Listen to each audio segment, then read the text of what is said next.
Olha só que interessante. Quem diria que dois pássaros bem comuns, lá da história da Arca de Noé, guardam um segredo tão profundo dentro da maçonaria, hein? Pois é uma história sobre escuridão e luz, e como o equilíbrio entre os dois é o que define uma jornada espiritual.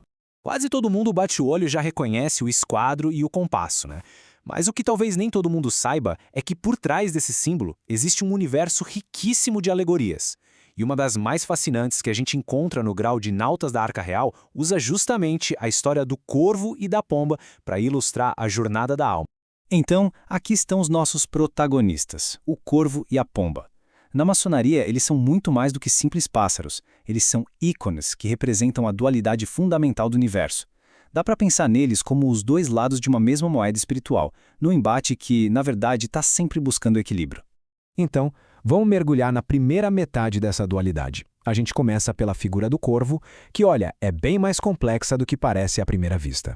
Se a gente lembrar da história, o corvo é enviado da arca e simplesmente não retorna. Isso simboliza uma mente que se perdeu, sabe? Que ficou presa no mundo material, apegada às paixões, aos vícios. Ele representa o ego, que fica ali se alimentando dos restos do passado, incapaz de voltar para o centro espiritual, para o sagrado.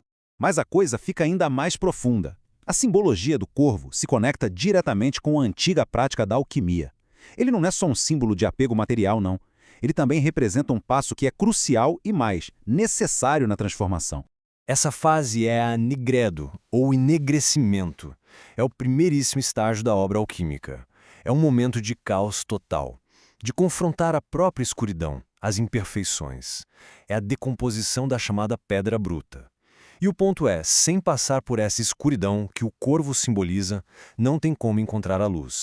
E essa complexidade toda revela algo super importante. O corvo não é puramente mau. Na simbologia maçônica, ele também é um agente de regeneração. Pensa bem, assim como ele limpa a natureza se alimentando da matéria em decomposição, ele simboliza a luta necessária contra a corrupção, tanto a interna quanto a externa. É na escuridão que a semente da nova vida começa a germinar.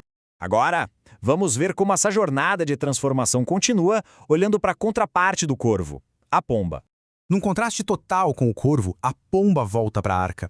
Ela é o símbolo da alma que, depois de passar pelo caos, encontra refúgio no sagrado. Ela representa a paz, a misericórdia, a esperança de um recomeço. É, literalmente, a mensageira de que a tempestade passou.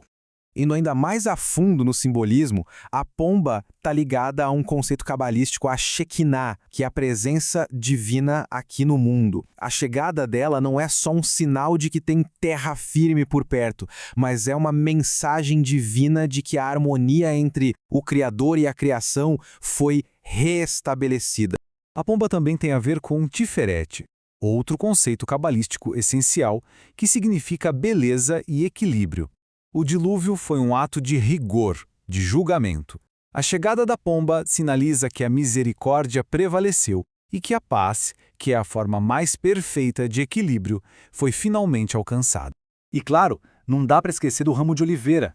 Ele não é só uma promessa, ele é a prova.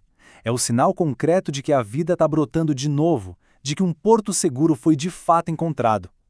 Para um maçom, isso confirma que a jornada pelas dificuldades valeu a pena. Então, o ponto crucial aqui não é uma historinha simples de bem contra o mal. É sobre o equilíbrio dinâmico entre forças que, na verdade, se complementam. De um lado, a gente tem o corvo, a escuridão, o passado, o materialismo, o rigor. Do outro, a pomba, a luz, o futuro, a espiritualidade, a misericórdia. O interessante é que um não pode ser totalmente compreendido sem o outro. E essa ideia não é só da maçonaria, viu? Essa dualidade ecoa conceitos universais, como o Yin e o Yang, duas forças opostas, mas que dependem uma da outra. É a interação constante delas que mantém o universo em equilíbrio e movimento. No fim das contas, esse simbolismo todo do corvo e da pomba é como um mapa da própria jornada maçônica. O iniciado começa no mundo profano, ou seja, nas trevas, e busca a luz da sabedoria. É uma viagem para longe das distrações do corvo, em direção à paz e à verdade trazidas pela pomba. Então, qual é a lição final desse simbolismo tão poderoso? O que une essa jornada de escuridão e de luz? A mensagem é bem clara.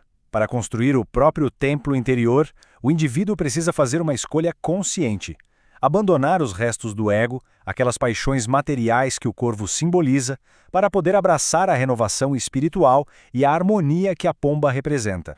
E para fechar tudo, o arco-íris. Na iconografia desse grau maçônico, ele envolve a pomba, representando a aliança, a promessa divina. É o símbolo final de esperança, mostrando que depois de toda a tempestade de vícios e provações, a luz da sabedoria e da paz sempre vai prevalecer.